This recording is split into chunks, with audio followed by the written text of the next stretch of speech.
شب برات بڑی شان والی ہے، یہ بخشش کی رات ہے۔ میرے آقا مکی مدنی مصطفیٰ صلی اللہ علیہ وسلم نے فرمایا 15 شعبان کی رات ایک منادی، ایک پکارنے والا پکارتا ہے، کوئی بخشش چاہنے والا اس کی بخشش کی جائے، ہے کوئی مانگنے والا اسے عطا کیا جائے۔ بس بدکار عورت اور مشرک کے علاوہ کوئی حاجت طلب کرتا ہے، اللہ پاک اس کی حاجت کو پورا فرما دیتا ہے۔ اس رات اللہ پاک کی رحمتیں نازل ہوتی ہیں، برکتیں نازل ہوتی ہیں۔ اللہ تبارک و تعالیٰ سے خاص اس رات میں دنیا آخرت کی بھلائی کے لیے 2 دعا مانگتا ہے، اللہ پاک قبول فرماتا ہے۔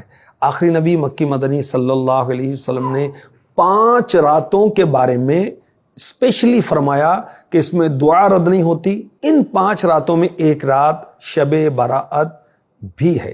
اس رات بھلائیوں کے دروازے کھول دیے جاتے ہیں۔ اس رات 300 رحمت کے دروازے کھولے جاتے ہیں۔ میرے آقا مکی مدنی مصطفیٰ صلی اللہ علیہ وآلہ وسلم نے ارشاد فرمایا، میرے پاس جبریل امی علیہ السلام شب برات میں حاضر ہوئے، مجھ سے کہا اٹھ کر نماز ادا کیجئے، اپنا سر آسمان کی طرف اٹھائیے، اپنے مبارک ہاتھ آسمان کی طرف اٹھائیے۔ میرے آقا صلی اللہ علیہ وسلم نے فرمایا، اے جبریل یہ کیسی رات ہے؟ عرض کی یہ وہ رات ہے جس میں آسمان کے دروازے اور رحمت کے 300 دروازے کھولے جاتے ہیں۔ اللہ پاک کے ساتھ شریک ٹھہرانے والے، آپس میں بغض و کینہ رکھنے والے، شرابی بدکار کے علاوہ سب کی بخشش کر دی جاتی ہے۔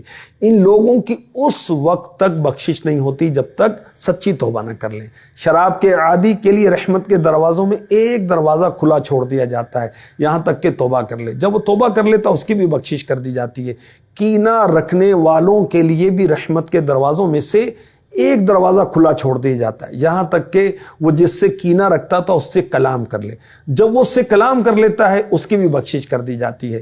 آخری نبی مکی مدنی صلی اللہ علیہ وسلم نے ارشاد فرمایا، جبریل اگر وہ اپنے ساتھی سے کلام نہ کرے یہاں تک کہ شب برات گزر جائے تو جبریل امی علیہ السلام نے ارشاد فرمایا، اگر وہ اسی حالت پر برقرار رہا یہاں تک کہ نزا کے عالم طاری ہونے کے سبب اس کی سانسیں اٹک جائیں، اکھڑنے لگیں، تب بھی اس کے لیے رحمت کا دروازہ کھلا رہتا ہے۔ اگر وہ موت سے پہلے مسلمان کے کینے سے توبہ کر لے تو اس کی توبہ مقبول ہوتی ہے۔ شعبان کی 15ویں رات مرنے والوں کے نام لکھے جاتے ہیں، لوگوں کا رزق لکھا جاتا ہے، حج کرنے والوں کے بھی نام لکھے جاتے ہیں۔ شب برات ایسی عظمت والی رات ہے، اس رات میں سال بھر ہونے والے سارے انتظامات فرشتوں کے سپرد کر دیے جاتے ہیں کہ فلاں کی موت واقع ہوگی، فلاں جگہ اتنا پانی برسایا جائے گا، فلاں کو مالدار کیا جائے گا، فلاں کو غریب کیا جائے گا۔ جو اس رات عبادت کرتا ہے اللہ پاک کے عذاب سے اس کو رہائی مل جاتی ہے۔ یہ رہائی کی رات ہے۔ فیہا یفرق کل امر حکیم، اس میں بانٹ دیا جاتا ہے ہر حکمت والا کام۔ اس رات زمزم کے کنویں میں پانی بڑھا دیا جاتا ہے، اللہ پاک کی رحمتیں اترتی ہیں۔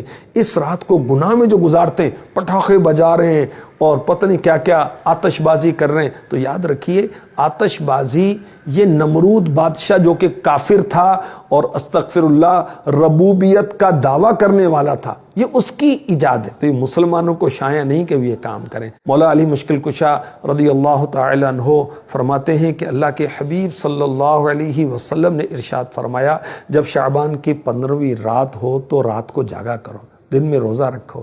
جب سورج غروب ہوتا ہے اس وقت تک اللہ پاک آسمان دنیا کی طرف نزول رحمت فرماتا، اعلان کرتا ہے کوئی بخشش مانگنے والا اس کو بخش دوں، ہے کوئی رزق طلب کرنے والا اس کو رزق دوں، ہے کوئی مصیبت زدہ تاکہ اس کو میں نجات دوں۔ یہ اعلان طلوع فجر تک ہوتا رہتا ہے۔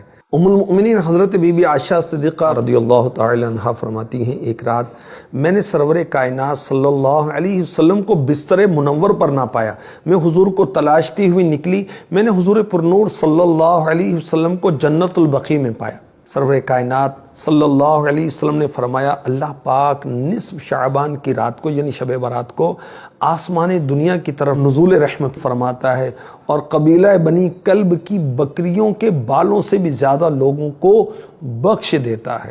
سبحان اللہ۔ میرے آقا صلی اللہ علیہ وسلم نے فرمایا، یہ میرا مہینہ ہے، اس مبارک مہینے کی 15ویں شب کو شب برات کہتے ہیں۔ اللہ تعالیٰ اس شب میں تجلی فرماتا ہے، جو توبہ کرتے ہیں ان کو بخش دیتا ہے، جو رحمت طلب کرتے ہیں ان پر رحم فرماتا ہے۔ تو اس رات ہمیں آتش بازی نہیں کرنی، حرام کاموں سے بچنا ہے، عبادت کر کے رب کو راضی کرنا ہے۔ کاش بخشش یافتگان کی فہرست میں ہم بھی داخل ہو جائیں۔